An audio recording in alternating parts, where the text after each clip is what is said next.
Hello.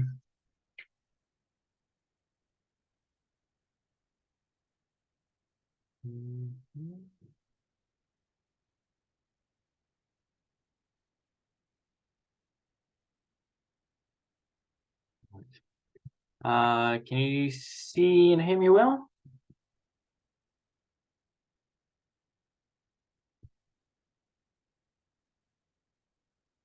Okay, perfect. Right. So, today we're just about to publish 3D geometry, and a little bit later we'll publish the RLC circuits. So today's topic is 3D geometry. Right, and this is something that's not really covered in A-level maths, surprisingly. Well, you do a little bit. You do a little bit of coordinate geometry, but not much on proofs and yeah, like 3D geometry, things like that. So hope you enjoy today. Hello, Adam. Right, so I'm going to share my screen. Right, and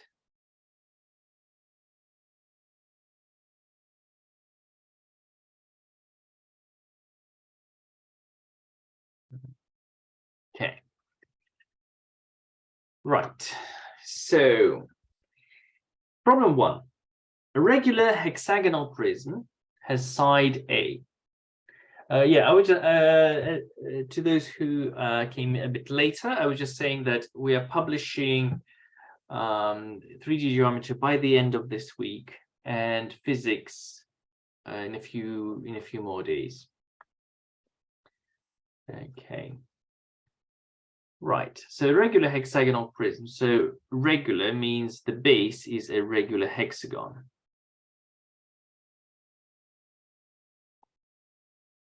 Okay. Actually, the best way to draw a prism is like this. So you draw a hexagon.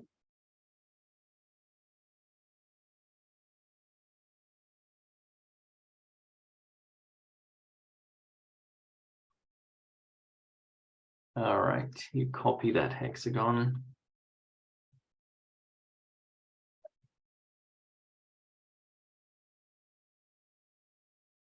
And you join.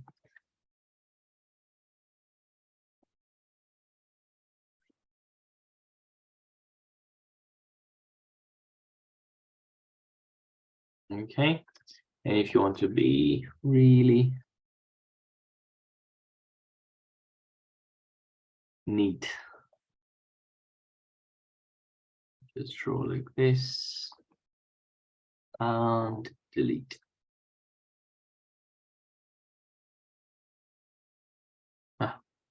Harder than I thought.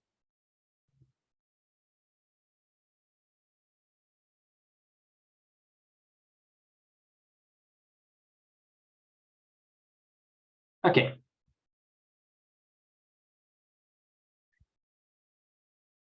So the hardest part is gone.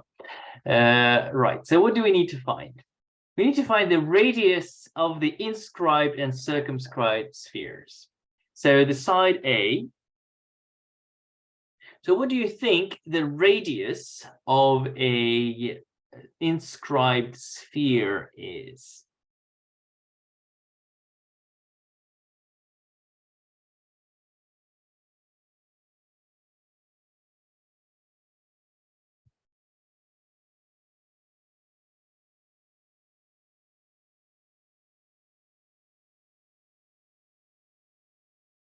Anyone?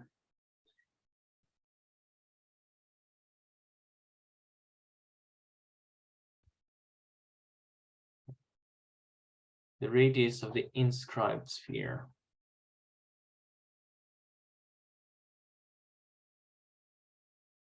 Distance from the center to one of the sides.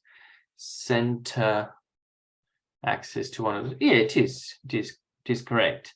So it because the center of the sphere is somewhere here. So if you draw the central axis, the center of the sphere is, let's say, point O is the center of the sphere. And the distance, the radius is this distance. And you can clearly see that it's the same distance as this. So if we take this triangle, it's going to be the height of this triangle. And we know, if we know anything about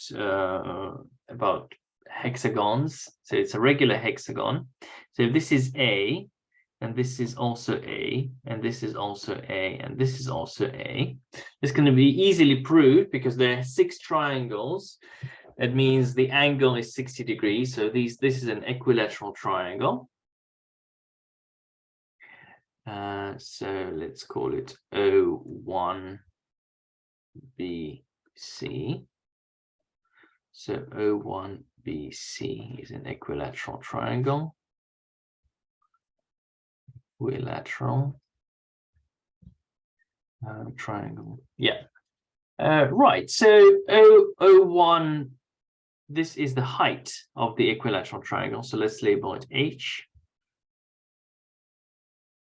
In H, there are different ways you can do it. I prefer the trigonometry way. So if this angle is 30 degrees, so H is going to be A cos 30, which is A square root of 3 over 2.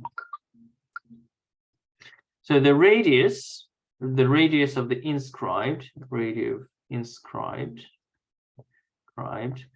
has to be A square root of 3 over 2. And what is the height of the prism? What is the height of the prism?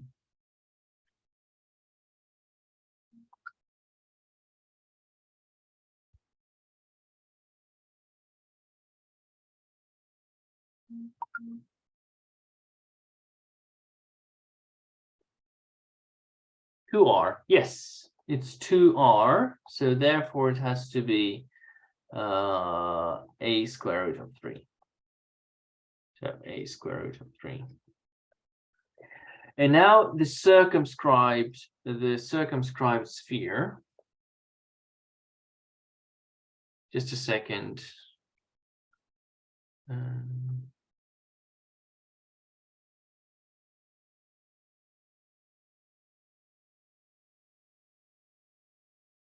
Apologies.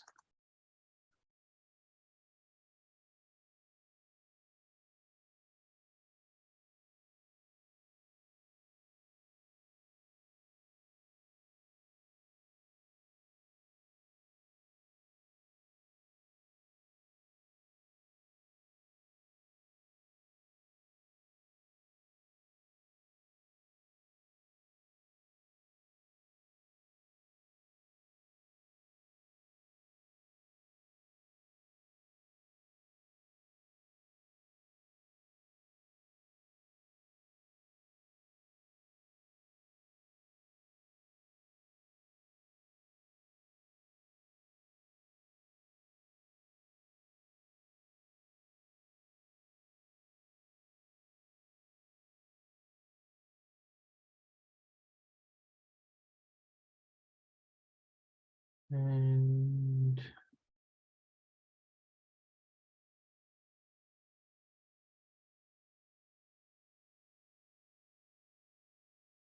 okay. Can you see my screen now?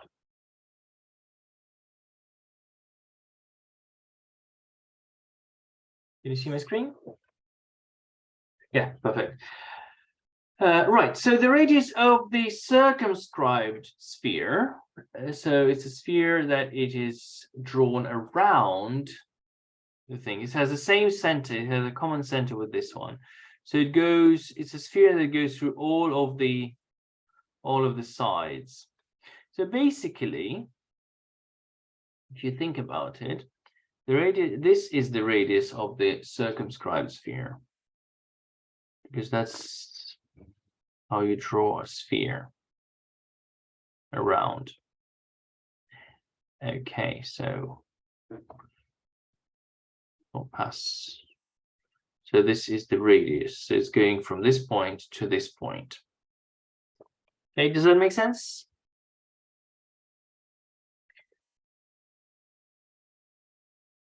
So we can use, you always use a triangle. So we know that this is small r. We know that this distance is also no, that's not r, sorry, that's a. That's a. So the radius of the circumscribed sphere is square root of a squared plus r squared. So it's going to be square root of a squared plus 3a squared, which is 2a. Right, that's about it. That's for a. Now we need to find the length of the diagonals. I'm going to clear things up a little here. Diagonal. So there are different diagonals that you can draw. And we won't draw the diagonals like these ones, like this one. I'm sure you can find those. Okay, the diagonals that we mean is, first of all, this diagonal. We need this diagonal. And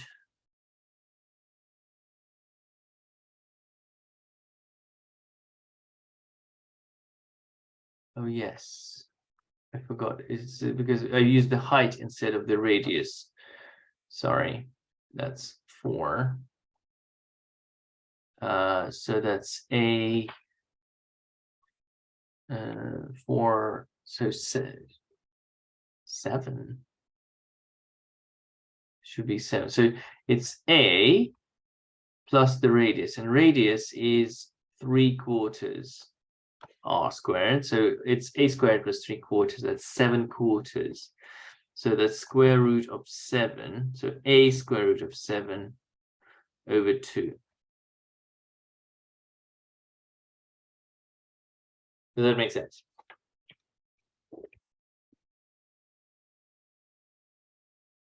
Okay. So we need the two diagonals, this diagonal and this diagonal, and that's pretty much it. And these can be found from let's call, so this is CB. Let's call this point M, N, M and P, M and P. So let's look at triangle MNB. If you look at triangle MNB, it's a right angle triangle. So this is a right angle. So triangle MNB. Well, we need to find MB. To find MN, we use Pythagoras theorem. And we need MB. MB first. Right. B. So MN is equal to the square root of MB squared plus BN squared. BN is a square root of 3. So we know that. We need MB. To find MB, we look at triangle MAB. So consider triangle MAB. The different ways you can do it. You can use the cosine rule, for example, to find MB, right? Do you see that? It's not the easiest way to do it, but let's do the cosine rule. Cosine rule.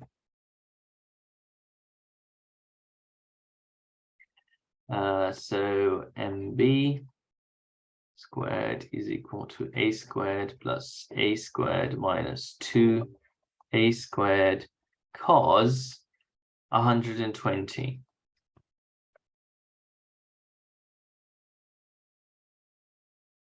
Okay, cos 120.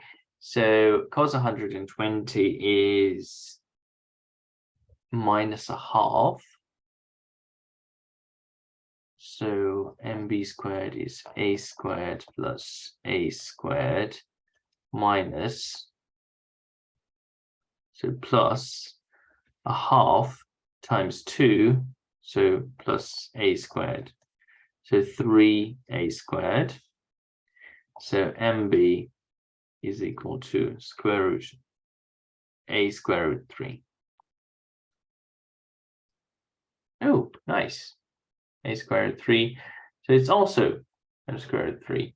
Therefore, Mn is equal to MB squared. So that's 3a squared plus Bn, which is 3a squared as well, which is a square root 6. We found Mn. And now we need to find MP. We do this in a similar fashion. So just draw a line. The diagonals.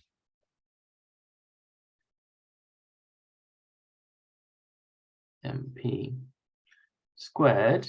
Well, we don't need the square. MP is equal to the square root of MC squared plus CP squared. And we know that MC is 2a. It's quite obvious if you see that. That's 4a squared plus CP, which is 3a squared. So that's going to be square root of 7a. All right. So the first problem that you will see, that you will have in the assignment is going to be very similar to that. I'll show you the first problem. And hopefully that explains why I chose this problem to start with.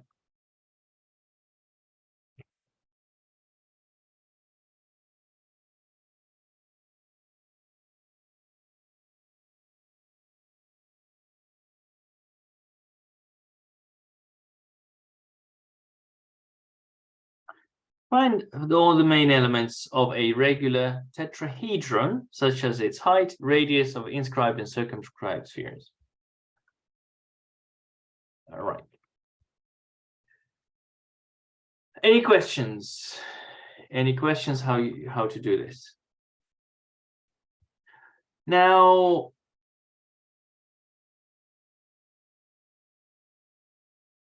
do you think before this webinar, would you be able to solve this problem? Put a 1 for yes and 0 for no, please. Do you think you would have solved this before? Okay.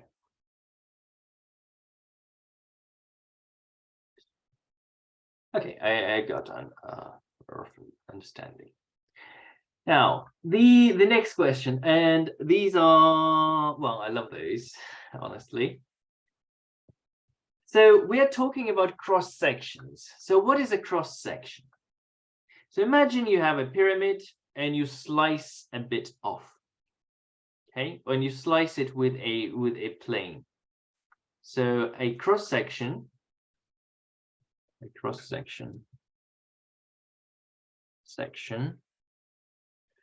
is the intersection of a plane with a 3D solid.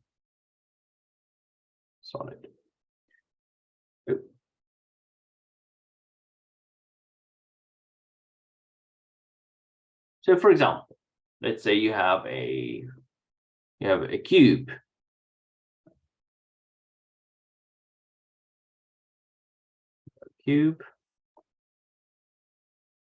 And you have a plane cutting that cube.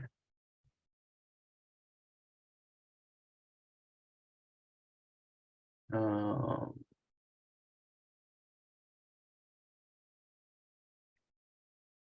are different ways you can do that. So for example, you can have a plane cutting the cube like this.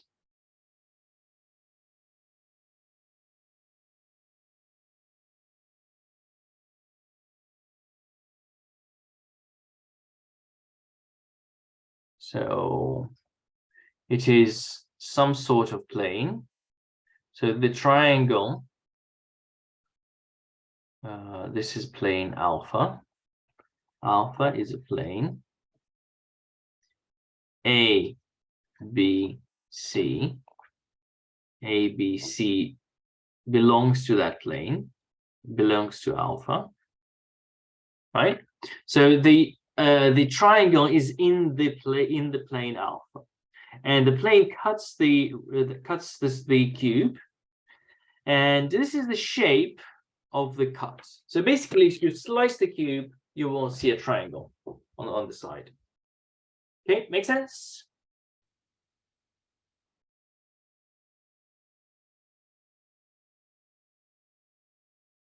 All right, any questions? So the cross section will always follow. Well, first of all the points in a cross section will have to lie in the same plane. So properties, like obvious properties. First, all points in the same plane. All points of the cross section.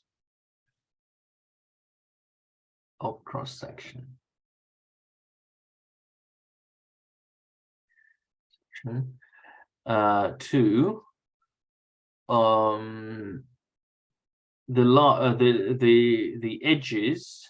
So the edges, well, not the edges, rather say the sides. Oh, you can say edges. The edges of the cross section always on the faces of the solid. So basically what I'm saying is you can't have a line going through the middle of the, you can't have a line going through this. So if you take this solid, and you can't have a cross section, let's say going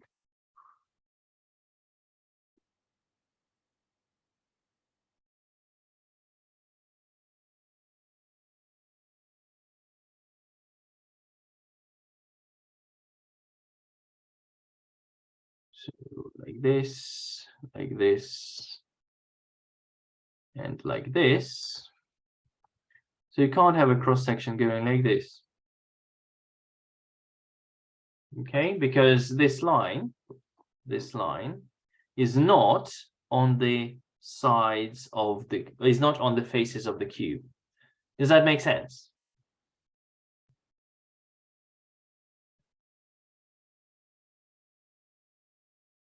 Tell me something. Does that make sense? Yes or no?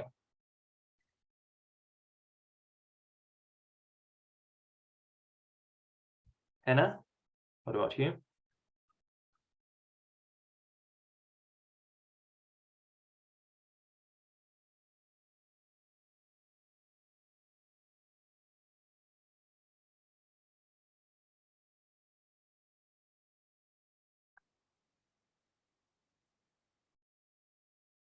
Oh. Okay. Perfect. Right. So this is not a cross section. This is a bad example. Not a cross section. So let's A, B, C. Not a cross section. A cross section. Because BC is not on the face of the cube. All right, so we've established some rules about cross sections. What we need to do is establish which one is a correct cross section. So I'll say, so A. Is A a correct cross section?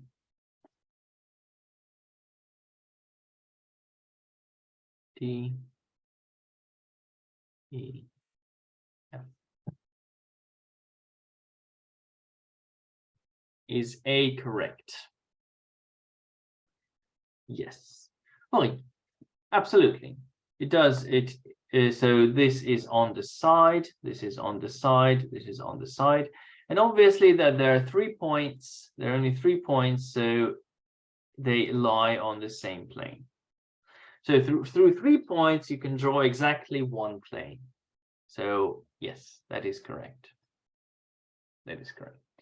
What about B?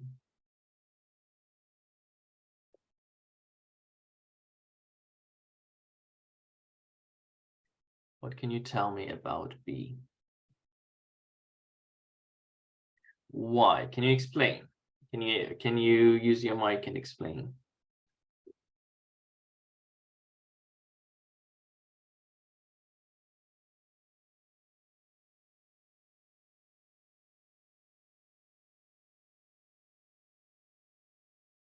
The side nearest to BC cuts through the shape. Potentially, yes. But maybe it just looks like it. Maybe this point is actually on the side BS. So maybe this point is on BS. And then there's a separate one going like this. Could it be like that?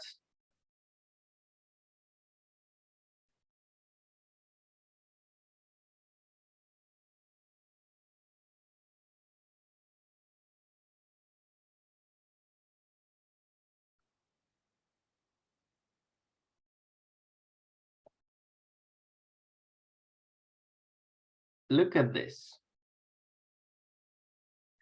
What can you tell me about the 3 points?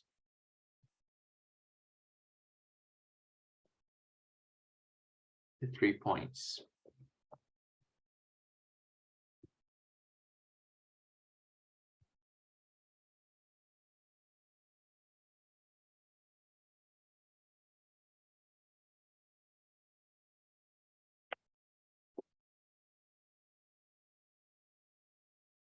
Come on, somebody help me. 3 points. They are, let's label them, M, N, P. So M and P are in the same plane. There are 3 points. That means that they are in the same plane, and they are in the plane are in the plane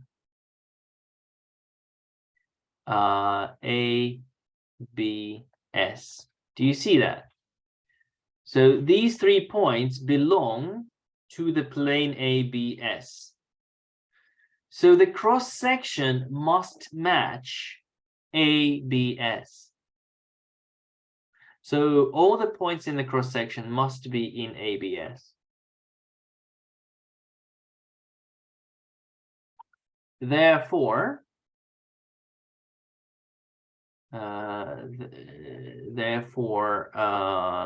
it cannot be. Am I making sense? Do you understand? On a scale of 0 to 10, please.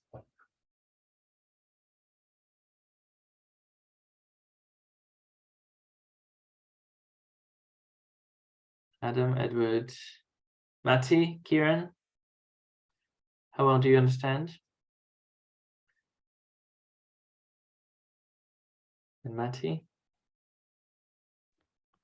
Sorry, can you just repeat the question? So I'm saying that M and P belong to the plane ABS, right? Therefore, the cross section must go through the 3 points, M, N, and P. Therefore, the cross section is the plane ABS. The fourth point is clearly not in that plane. So the point Q does not belong to the plane M, N, P. Okay, I see. Thank you. Therefore, it is not a cross section, right? Because there's only one plane you can go which can pass through 3 points. Therefore, you cannot have this. Now this one, so clearly this point is on this side. This is on this side, and clearly this cuts through the middle, so it does not lie on the side. So that's wrong. So that is wrong. That is wrong. So let's just say for the future generations, MN, we're going to watch this. So MN does not is not on the faces.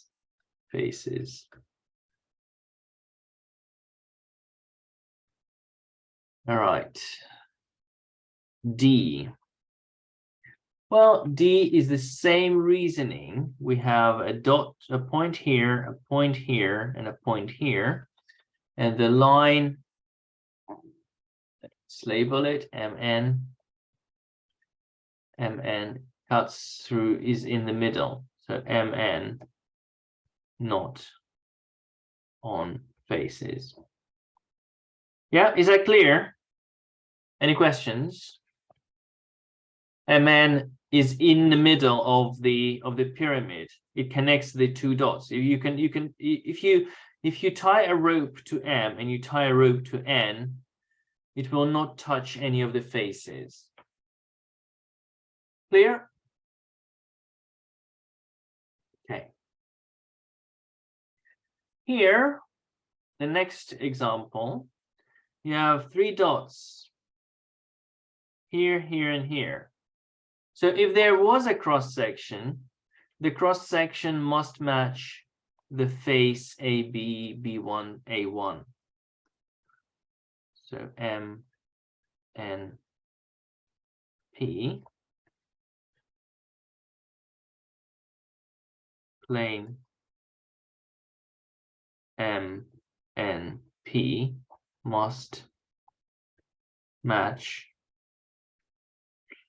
plane A, B, B1, A1. As you can see, this would be the plane, but this is not a cross section. It's just the face of the prism. So it's not cutting across. It's in the plane, and so the cross section is technically this whole thing. But once again, it can't be a cross section because it's not cutting. It's not cutting through. So a face of a solid cannot be the cross section of a solid. Right. And the last one. So this is wrong. This is wrong. What about the last one?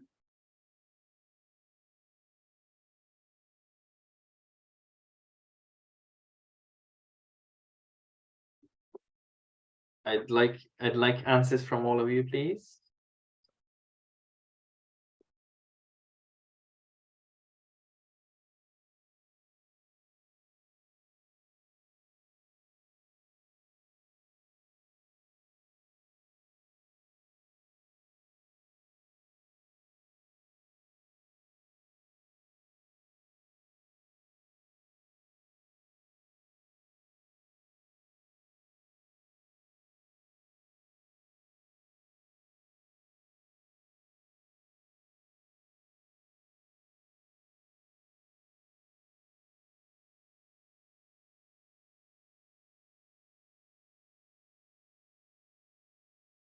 Sorry.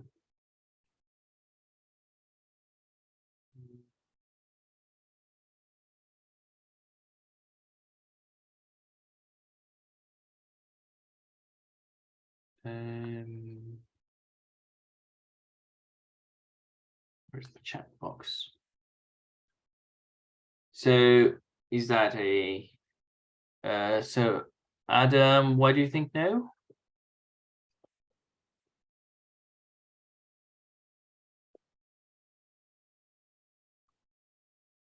Not sure. Well, let's check. This line clearly is in the front face. Yes, so this lies in the front face. This lies in the bottom plane. So that's fine, that's valid. And this lies on the side plane. So it lies in this plane. So therefore, so there are 3 dots. It's a single plane, and the sides of the triangle belong to the faces. So it's all valid. So that is correct.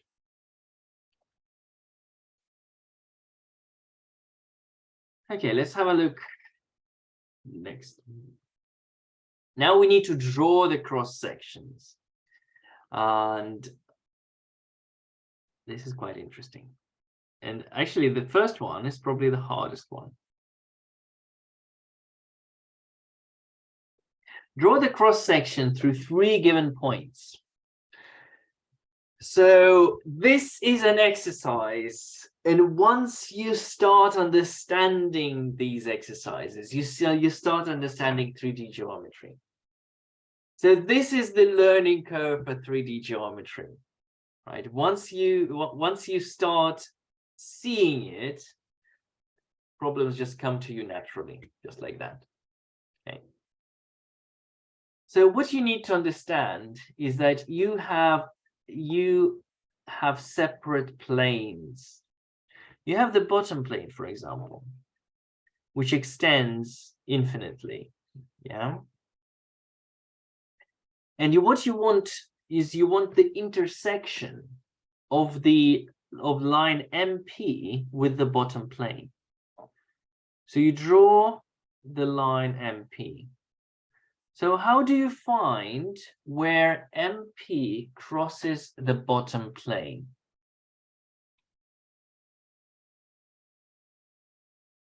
Let's label the cube A, B, C, D, A dash, B dash, C dash, and D dash. How do you find, I repeat the question, how do you find where PM crosses the plane ABCD?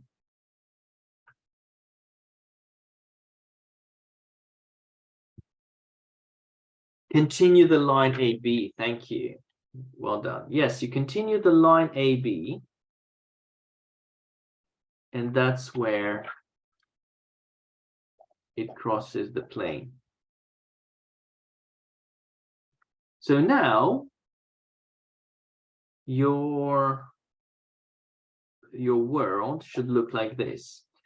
This is another plane, and it's a vertical plane. You see the triangle is in a vertical plane, whereas ABCD is a horizontal plane. Okay. Now we can draw, we need to find where RM meets the plane ABCD. So RM meets the plane ABCD. So how do you do that? Someone else? I'd like to hear. I know, Adam, you know the answer.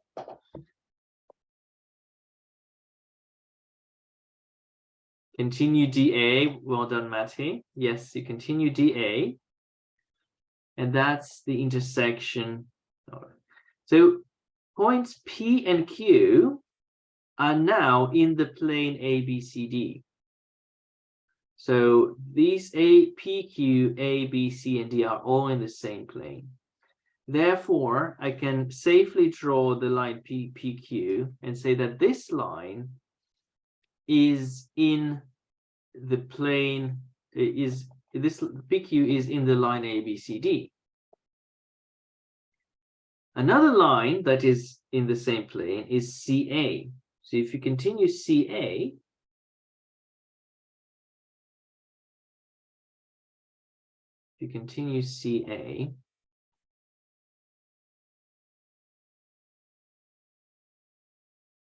CA crosses the line PQ here at point R, for example. And finally, I can draw the line RM until it meets this side. And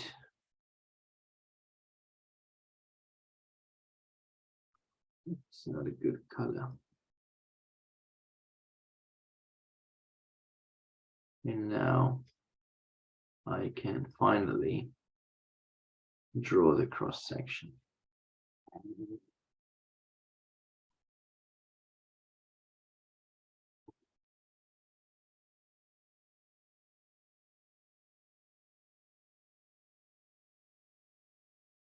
Does that make sense?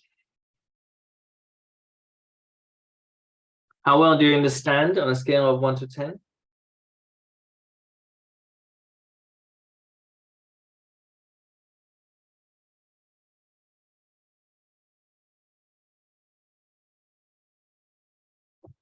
Okay.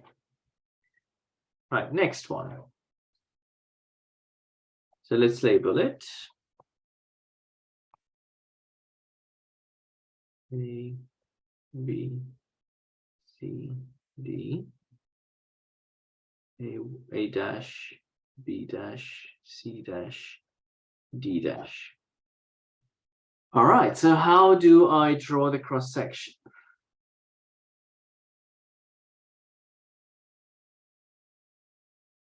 Feel free to speak. I'm happy with when people speak out loud.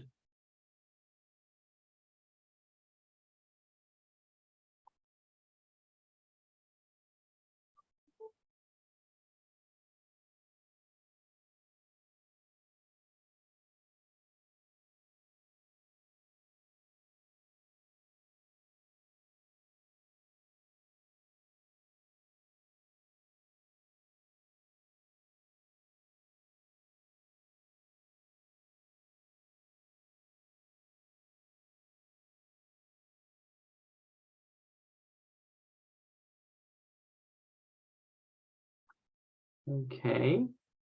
Any ideas?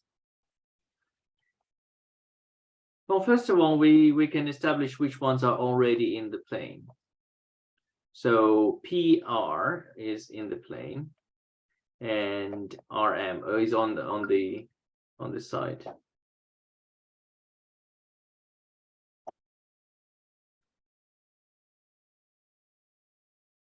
Well, in a similar fashion, what do?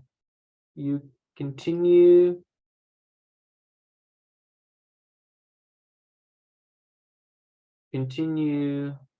RP and continue AD.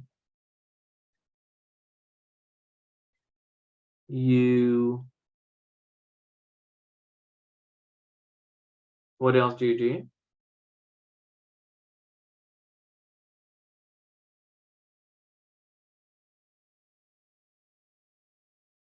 Help me.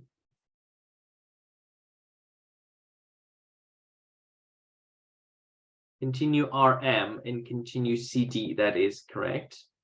Continue RM, continue CD. And you have this point. Let's label them Q and S. What do you do next?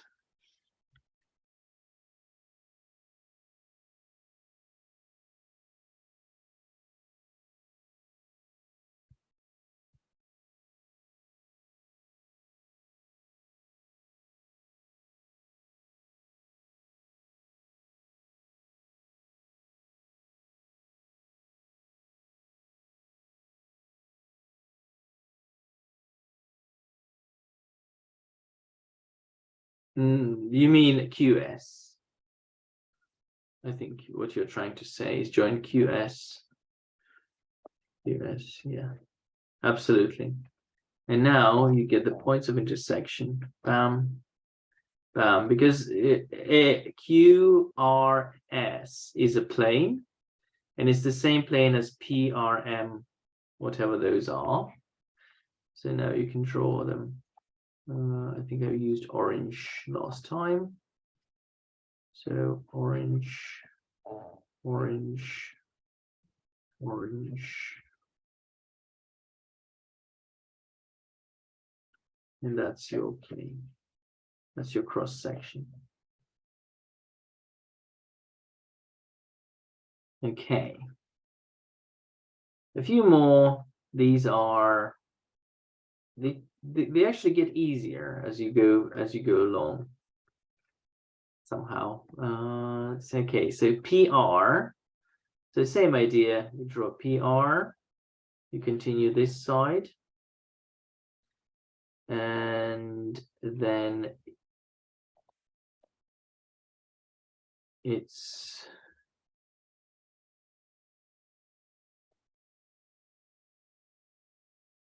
this side.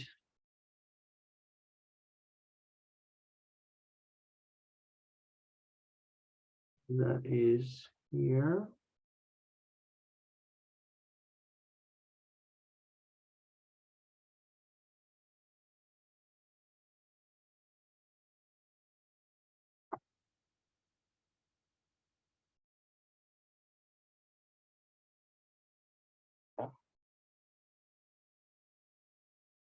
Yeah, like this.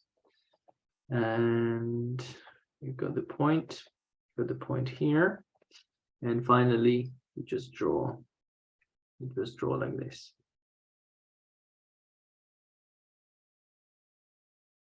All right. So now you join them up.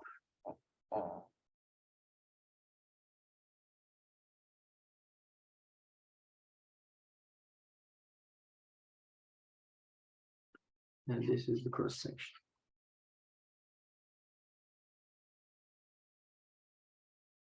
Okay, finally this, well, not finally, this one. So you draw PM. Obviously, you need to draw here.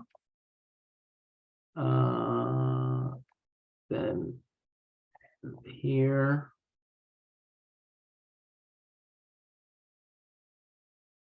Here. Here. So this point is in the same plane as this one. So go here. And yeah. And here it is. Bam, bam, bam, bam, bam. This is the cross section. So 1, 2, 3, 4, 5. So I advise you to give it a go. To give it a go by yourself. I'll just copy it here and just do it by yourself again, because it's really useful. It really gets your head around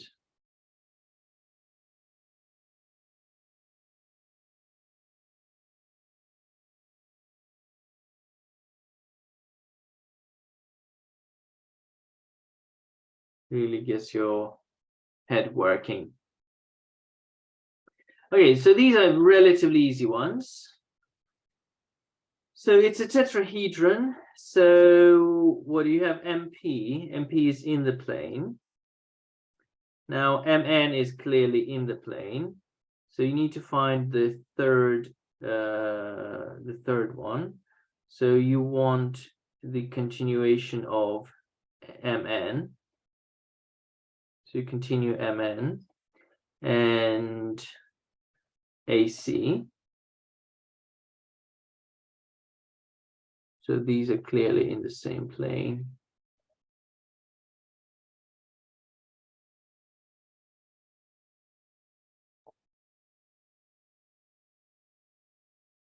All right, and then you have P, which is in the same plane as this one, so it's like this.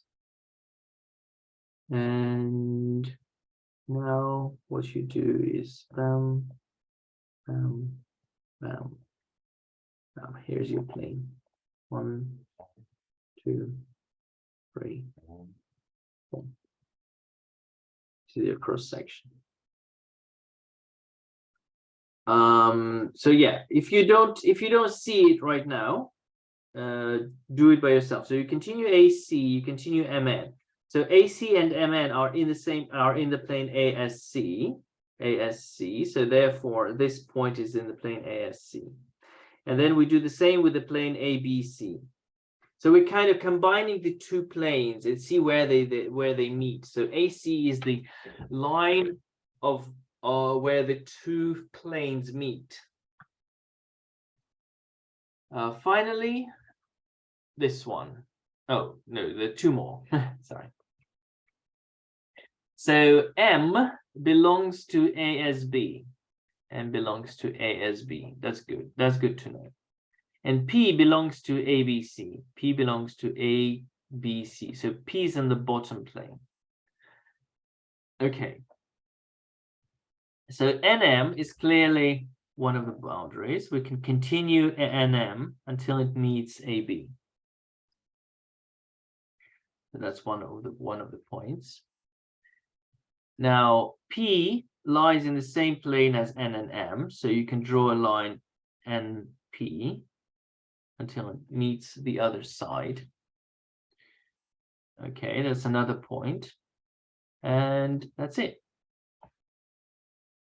Here it is. We have 3 points, so we know the plane.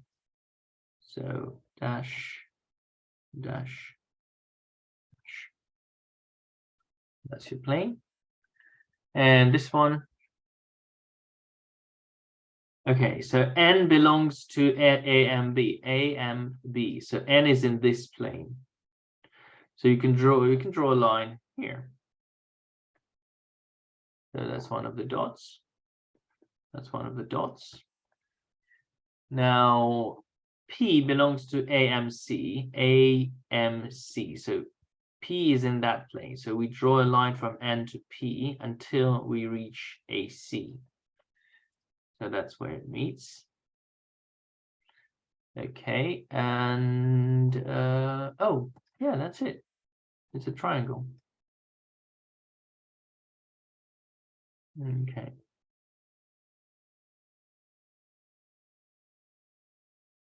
Right.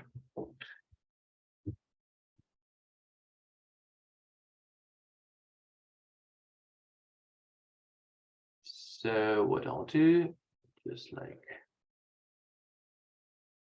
so you can practice on your own.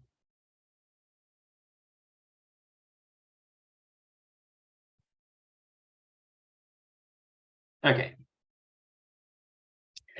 The next bit is a theorem. It's a very important theorem. It's called the theorem of 3 perpendiculars. Theorem of 3 perpendiculars. So what does it do? Well, it says if you have a slant line, if you have a line that cuts the,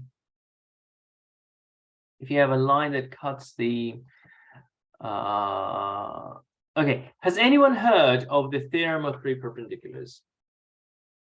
The first question.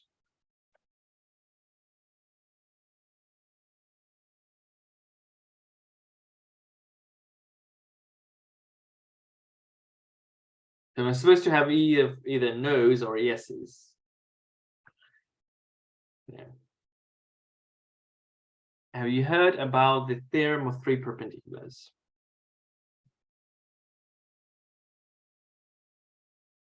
Matic, Kieran, Edward? Yes or no?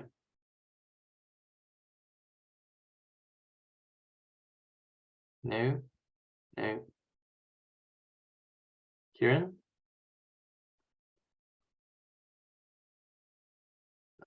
Okay. Right. So if we have a line that cuts the plane. So we have a plane, let's call it plane alpha. Plane alpha. Alpha. AE cuts the plane. All right. So AE cuts the plane. Now, AB is perpendicular to the plane. AB is perpendicular to the plane. So BE is the projection of line AE onto plane alpha.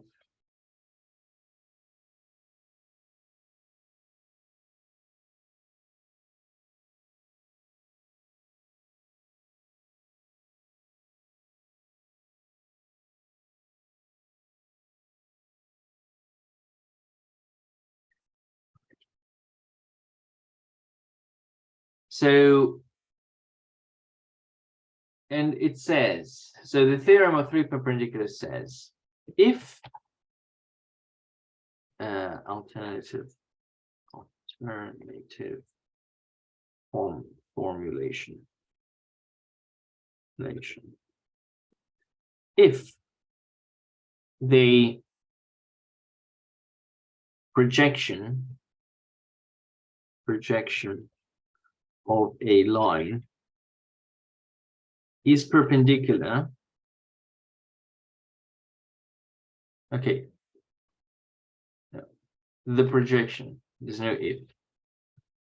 The projection of a line is perpendicular to a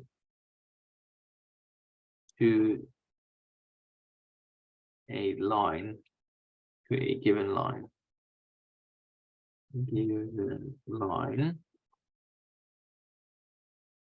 In the plane, if and only if the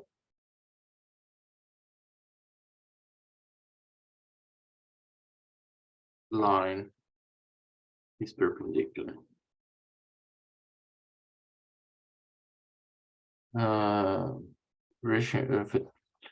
Transversal.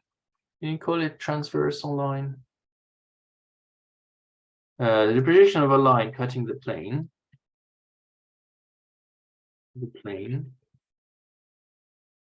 Is perpendicular to the given line. Given line in the plane, if and only if the line, the initial line,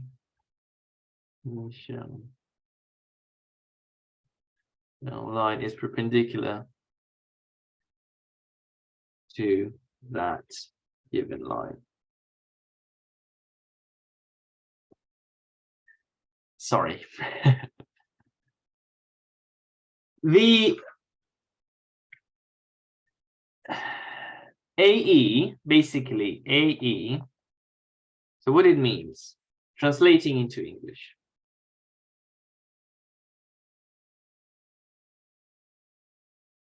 AE is perpendicular to CD if and only if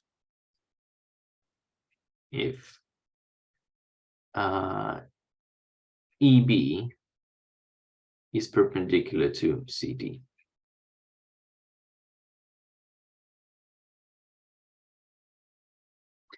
What they're saying, that if the line EB is perpendicular to CD, that means, and EB is the projection of the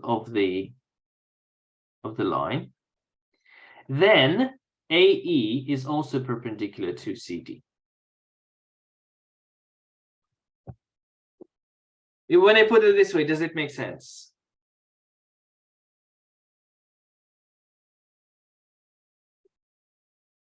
You can say how much sense it makes to you, or you just say yes or no. Does it? Do you understand the theorem?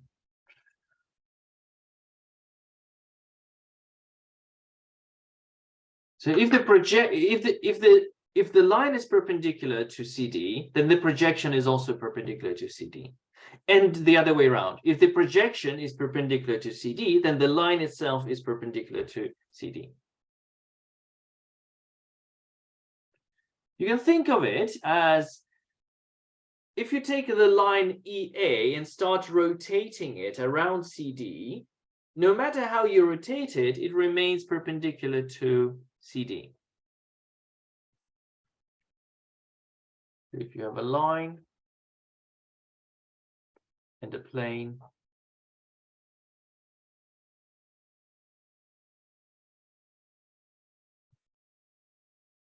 line and a plane, and you have another line. So no matter how you rotate this, it will remain perpendicular to the plane. So a similar thing is happening here. So you have the line EB, and you're kind of rotating it, and it remains perpendicular. So it remains perpendicular to CD. So EB is perpendicular to CD, and EA is also perpendicular to CD. All right. So guys, do you understand? Let me know, please. I really want you to understand it, because we're going to do some exercises on this theorem.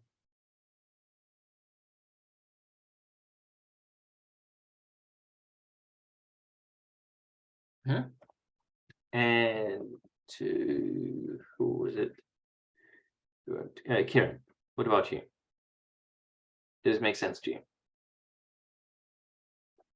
I'm happy to explain it a little bit further. Do let me know.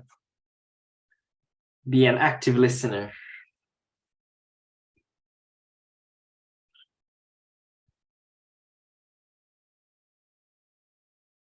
Okay, silence.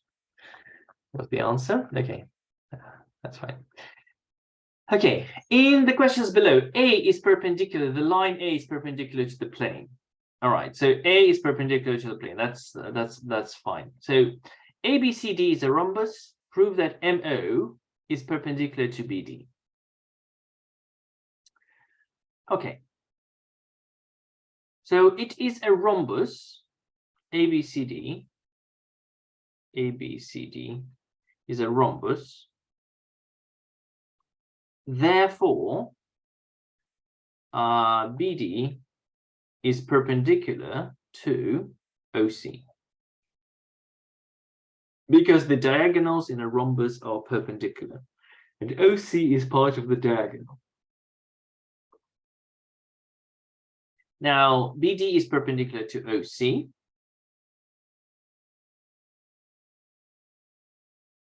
And OC is the projection or shadow. Yeah, projection is also known as the shadow of OM. Now, if the projection is perpendicular to a given line, then the line itself, so OM, therefore OM is perpendicular to BD. This is the proof. Quandum erat demonstrandum, QED. Do you understand the solution? Please let me know on a scale of 0 to 10.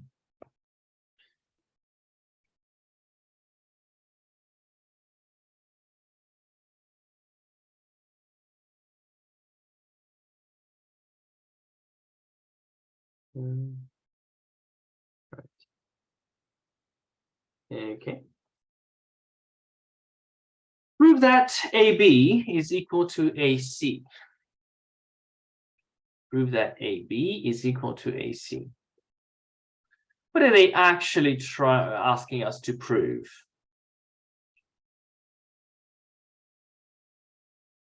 What are they actually asking us to prove?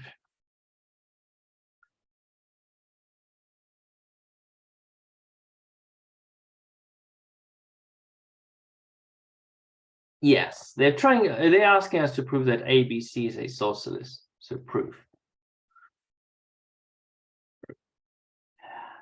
Okay, so AD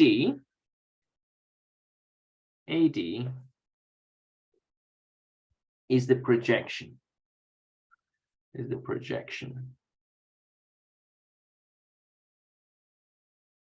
Of MD onto ABC. Right. We know that MD, it is given that MD is perpendicular to BC. Therefore, AD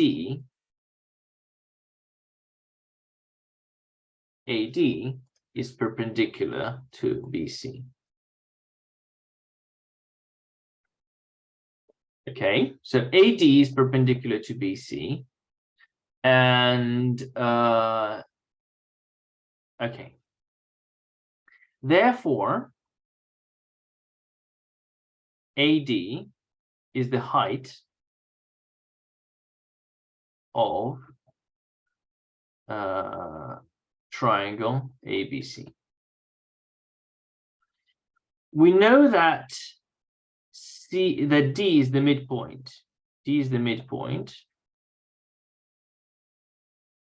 of BC. Therefore, AD is the median of triangle ABC. There's a theorem.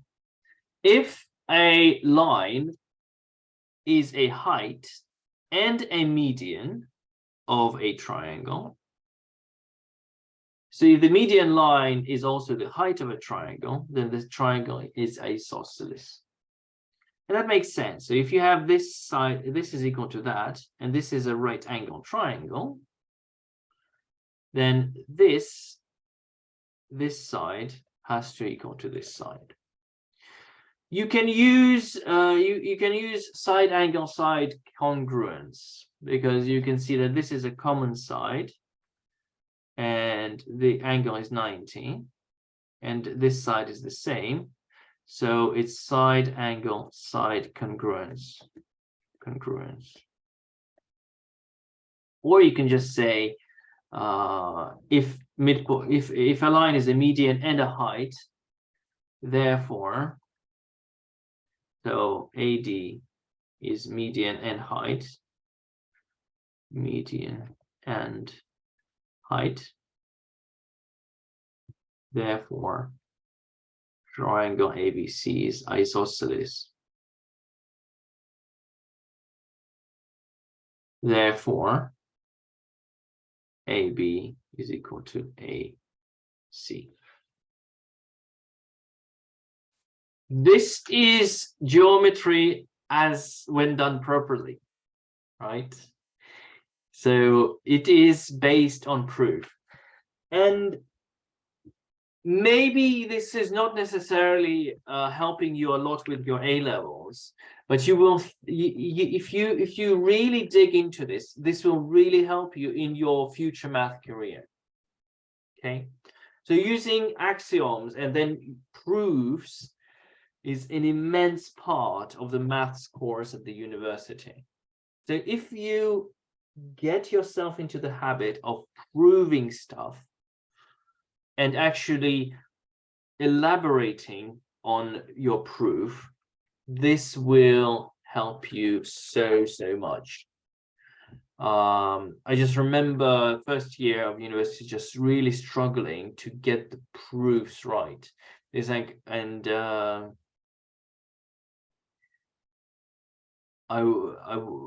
my tutors would ask me, so why is this so? And I would say, well, it's obvious, you can see it. Well, and they say, if it's obvious, then you have to be able to prove it in less than a minute. And I was completely lost. Like, yeah, so just little things. I remember third year they asked me to prove Pythagoras theorem, and I did not had a blank thing. I did not know how to prove Pythagoras theorem. I used it all my life, and I just didn't know how to prove it.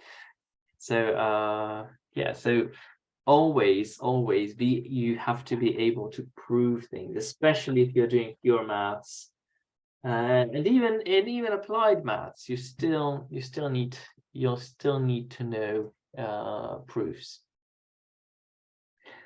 Okay, ABCD is a parallelogram. Oh, we're running out of time. So I'm leaving this to you. These are easy.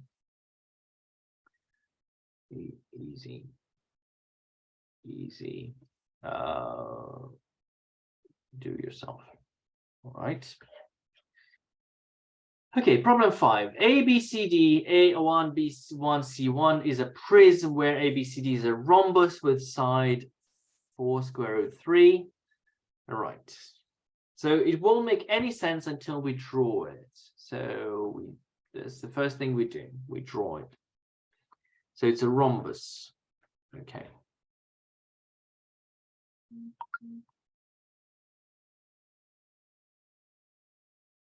Yeah, that's good enough.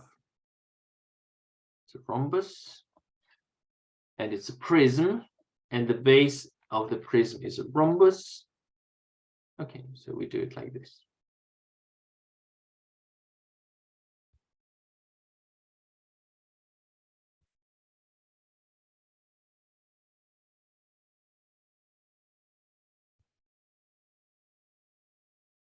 Does look like a cuboid, but it's not exactly a cuboid. It's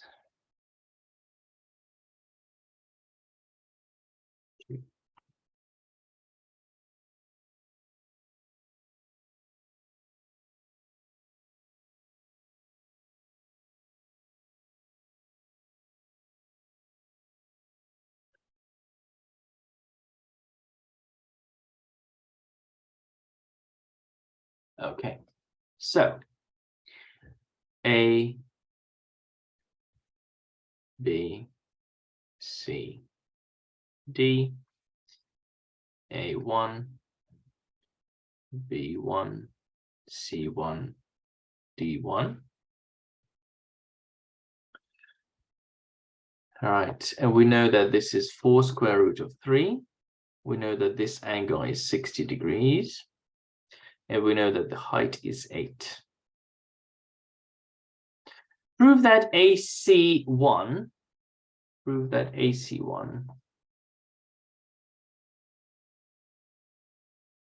is perpendicular to BD.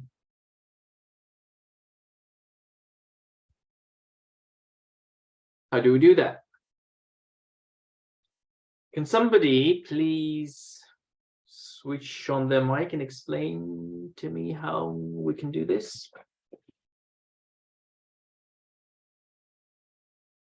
AC1 is perpendicular to BD. How can you prove that? Would you say that AC is perpendicular to DB because it's a rhombus? DB, because it's a rhombus, yes. And then AC is the projection of AC1. So very good. AC is the projection of AC1, and therefore, because the projection is perpendicular to DB, therefore the line itself is perpendicular to DB. C1A is perpendicular to BD. Very good, thank you. Okay, find the distance from A to the line C1D1. So this is 60 degrees, this is 60 degrees, so this has to be, what, 120? So we continue the line C1D1. Continue the line C1D1. And draw the line AE.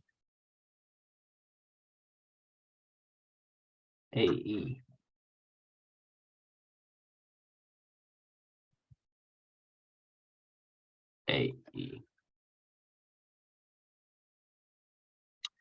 And we also continue the line CD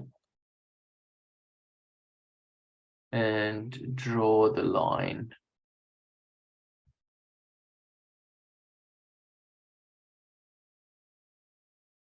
draw a vertical line down. Let's call it E1 or F. Okay, F. So this is question A. This is question B. Find the distance from line. So we need the distance AE. So AE is question mark. Now EF is going to be 8. EF is 8 because there's a distance between the top plane and the bottom plane, and it's equal to the height of the prism. So that's done. So we need the distance AF. So EF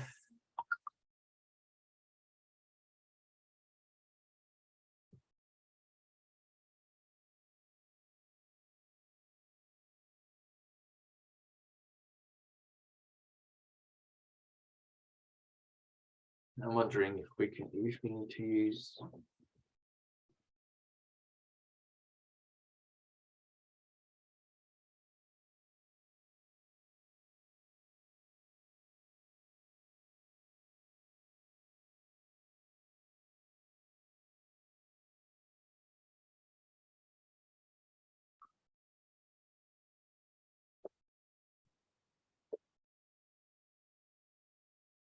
oh yes, so the way we draw, so AE is perpendicular to AE.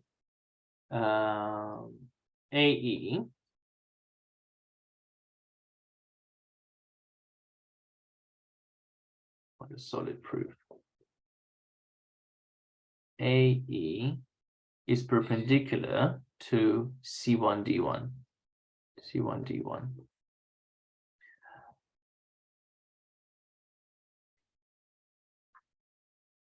EF is parallel to D1D. Therefore, EF is perpendicular to CD. Therefore, AF is the projection of E onto ABCD.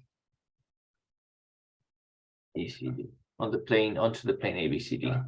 So AF is the projection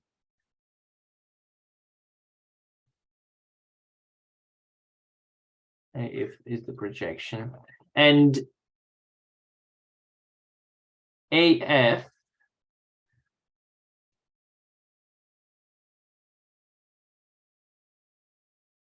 is perpendicular to C1. Yes.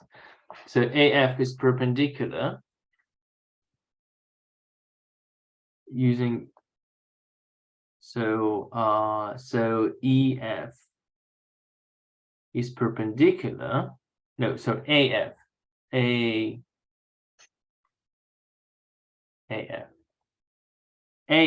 is perpendicular to C1D1. And because C1D1 is parallel to CD, therefore AF is perpendicular to CD. So we've proved that AF is perpendicular to CD, and now we can use trigonometry for triangle AFD. So FDA.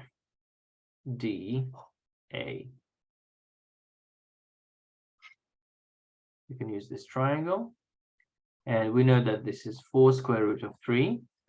And we know that this angle is 30 degrees. And we know that this angle is 60 degrees. So therefore, AF is equal to 4 square root of 3 sine 60. So that's 4 square root of 3 over 2, which is is 2 times 3, 6.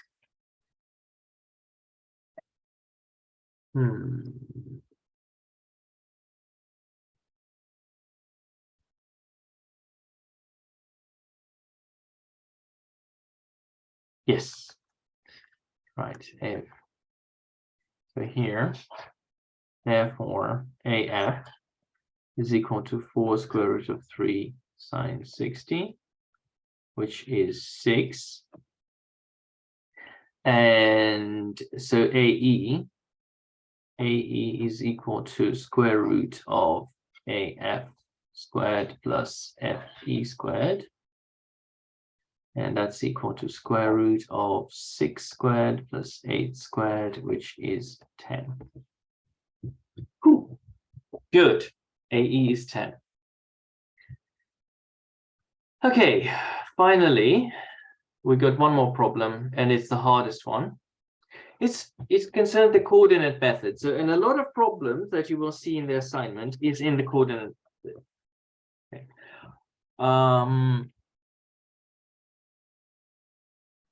Is in the coordinate method. In the triangle pyramid, the base is an equilateral triangle. So the base is okay. It's not a regular tetrahedron, but it is a triangular pyramid. The ratio of this, well, technically it is a tetrahedron, it's just not a regular tetrahedron. But the base is a regular triangle. I hope that makes sense. The ratio of the slant edge to the height of the pyramid is 2 to 1.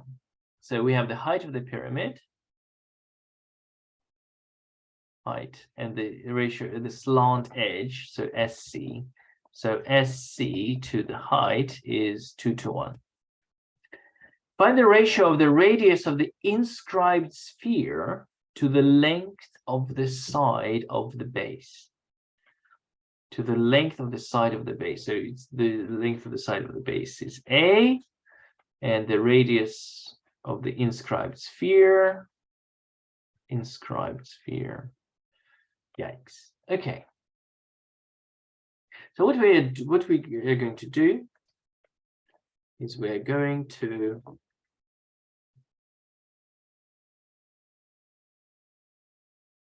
draw it.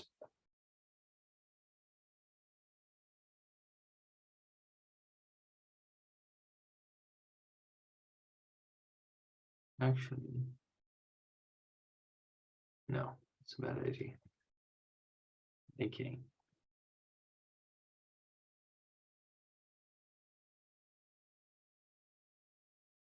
Leave myself plenty of space.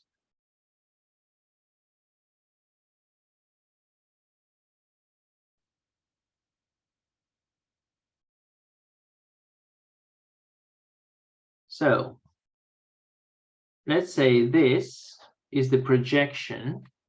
This is point O, and it is the projection of S onto the base, onto the base of the pyramid.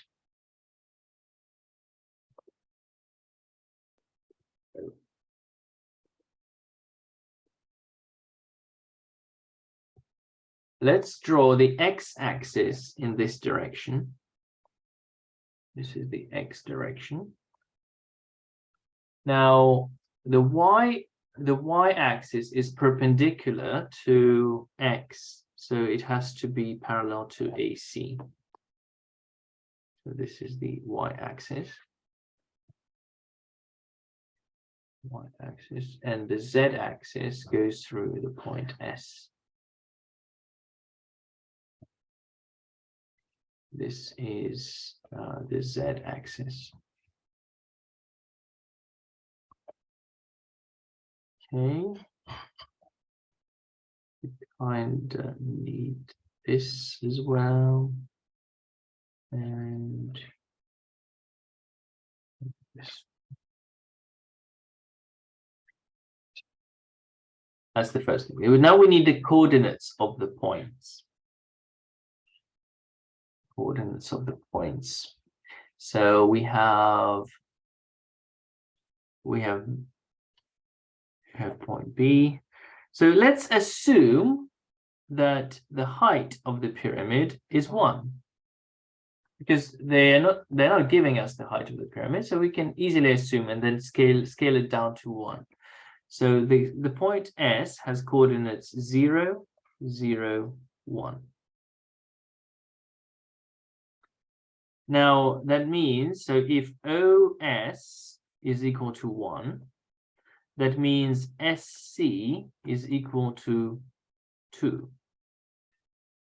No, that's not useful. SB is equal to 2. SB is equal to 2. Right, so how does that help? So this is 1, this is 2. So we can find OB using a Pythagoras theorem. So OB is the square root of 2 squared minus 1 squared, that's equal to square root 3. So OB is square root 3. So B has coordinates square root 3, 0, 0, because it's on the x-axis. Right, are you following so far? Are you on board on a scale of 0 to 10, please? Are you on board with everything I've done so far? Kiran and Matt, who's left? Edward. Edward, you following?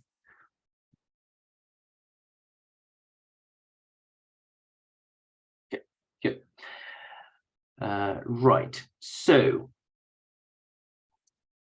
there's another useful point, which is point D. D is the intersection of the x-axis and the line AC. And D is the midpoint of AC. And we know that BD is the median. Therefore, BO to OD is equal to 2 to 1, because the center of the triangle is the line of intersection. It's the median point of the triangle, is the intersection of medians, because it's a right angle triangle. So O is the center of the inscribed circle. It's the center of the circumscribed circle, and it's the point of intersection of the medians, it's the point of intersection of heights, etc.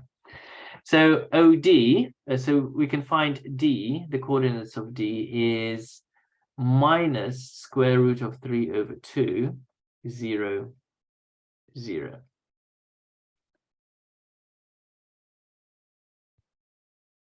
Okay.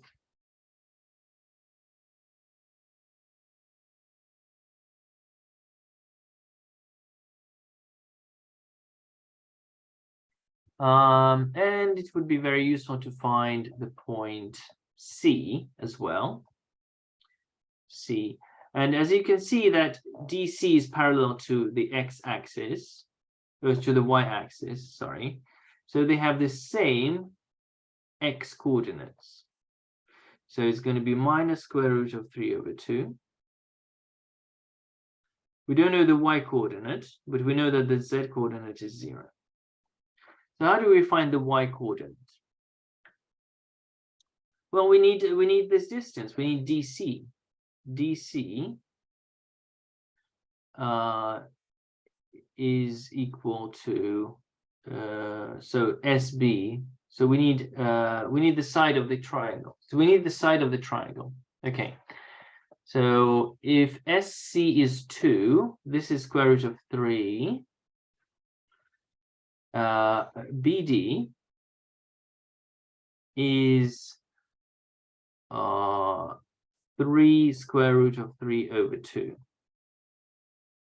So it's 1.5 of BO. Yes. BD is 1.5 times BO. So it's 3 square root of 3 over 2. Therefore,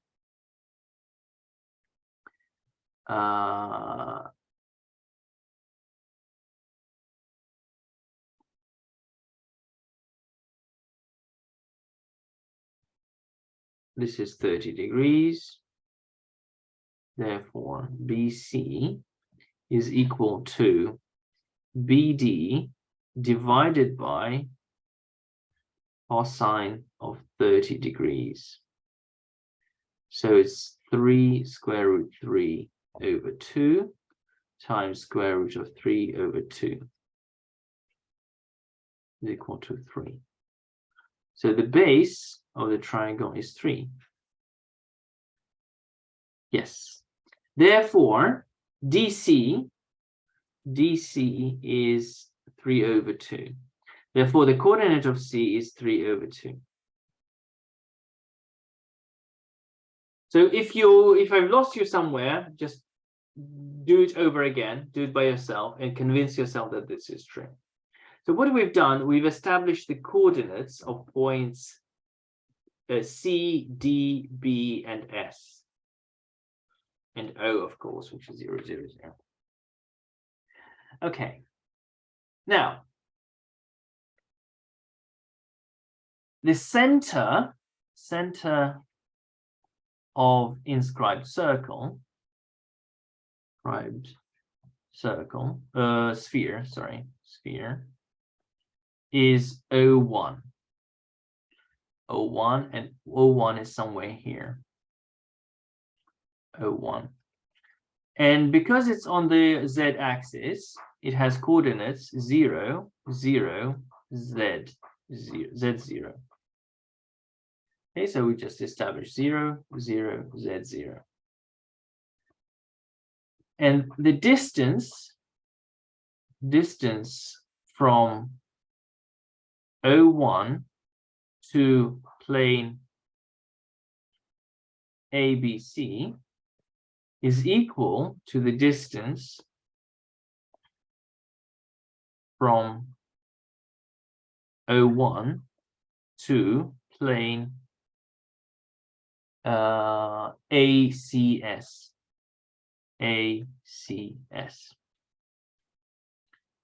All right. Do you agree? Do you agree with that? So if we draw a line from O1 to ACS to this plane, this distance has to equal to that.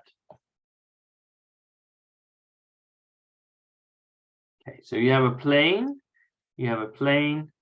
and the radius has to equal, this is R and this is R.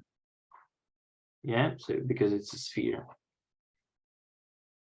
This is sphere. So the distance from O1 to the plane ASC is the same as to the plane ABC.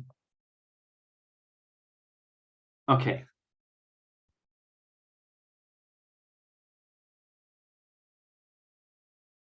And then we just need to find the equation of plane ABC. Equation of plane ABC is z equals 0. That's the simplest equation in the world. Equation of plane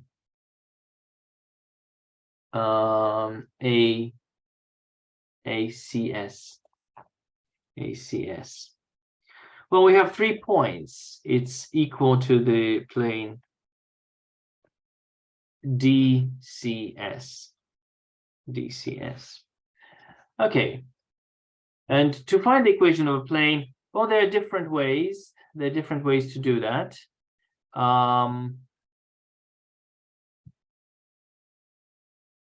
I think it's a plane that goes through 3 points. It goes through point 0, 0, 0. Oh, sorry, 0, 0, 1. It goes through point minus square root of 3 over 2. Okay. So it goes through D, C, and S. So the equation of a generic plane is ax plus by plus cz equals d. So, subbing in the point S, the easiest one. So that's 0 plus 0 plus z, plus c is equal to d. That's substituting point S.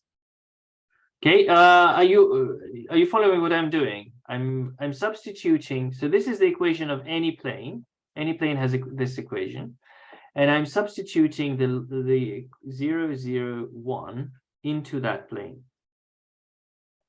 Now I'm substituting the second point, so which is d. So it's minus square root 3 over 2a equals d. Well, plus 0 plus 0 equals d. And finally, minus square root of 3 over 2a plus 3 over 2b plus 0 equals d. So from here, we can establish that c is equal to d, a is equal to minus 2 divided by square root 3d, and b is equal to 2d plus, so 3b is 2d plus square root of 3a. So b is 2d plus minus 2 divided by square root 3d times square root 3 is equal to 0.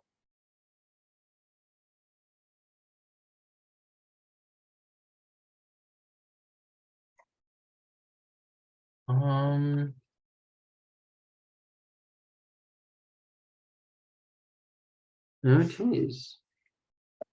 It is 0. Oh, interesting. B is 0. So therefore, equation of plane ACS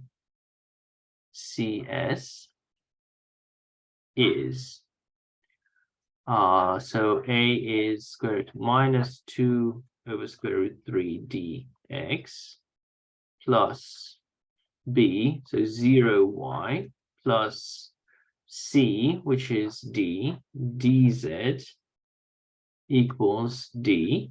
We divide by d, multiplied by square root of 3. So minus 2x plus square root of 3z equals square root 3.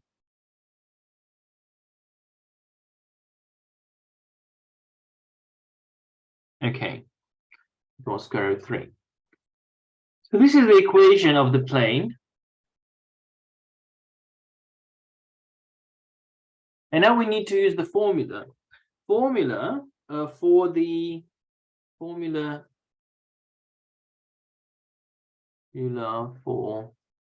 distance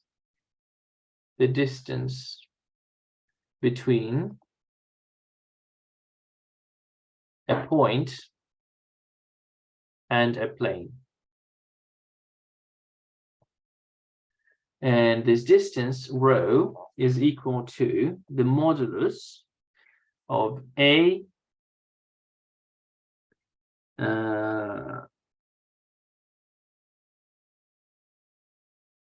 ax0 plus by0 plus cz0 minus d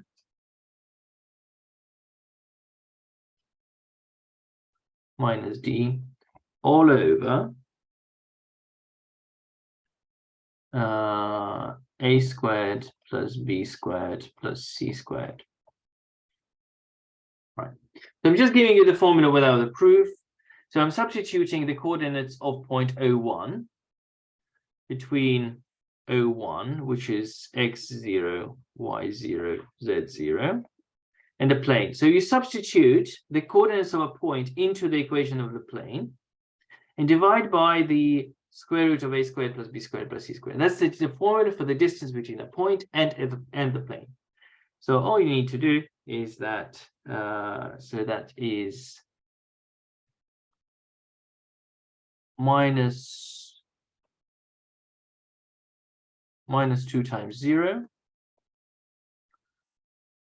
plus square root 3 times z0 minus square root 3 divided by square root a squared, so it's 2 squared minus 2 squared plus 0 squared plus c, which is square root 3 squared. Therefore, that is square root of 3, open bracket, z0 minus 1, but z0 is clearly less than 1, so it's 1 minus z0, divided by 4 plus 3, that's square root 7. Square root 7. The distance from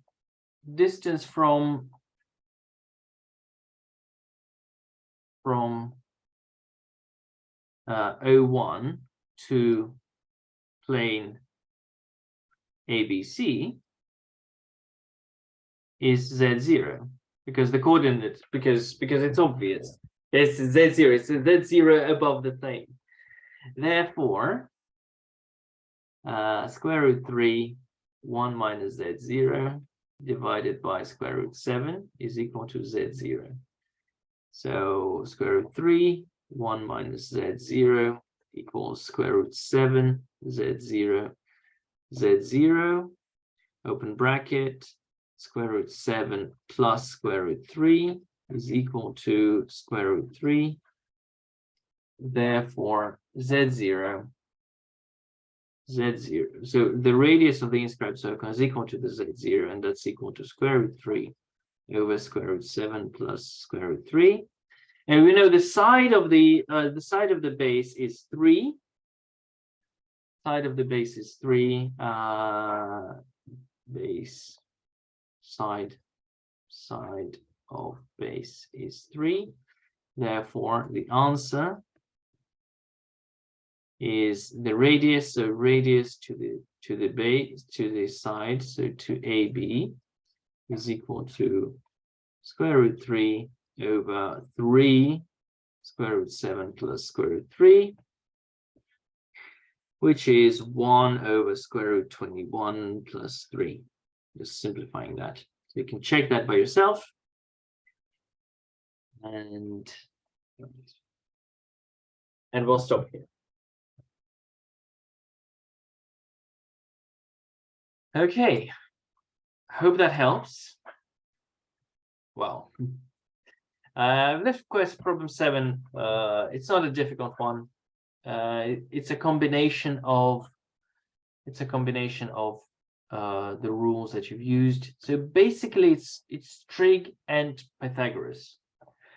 You'd be surprised, but pretty much any 3D geometry problem is based on trig and Pythagoras and just a few theorems. Okay, I hope that was useful. I hope you've learned something new today. And I'll see you next week. And next week we are going to talk about oscillating circuits. It's a simple harmonic motion, but in circuits. It's like super amazing. All right. So it's one of my favorite topics in physics. I mean, and it's so elegant. So yeah. And it's so important that I don't know why they don't have it in A-level physics. I was very surprised when I came to England. I was really surprised to learn that they don't have this in school. Anyways, I'll see you next week. We'll do some oscillating circuits, and good luck.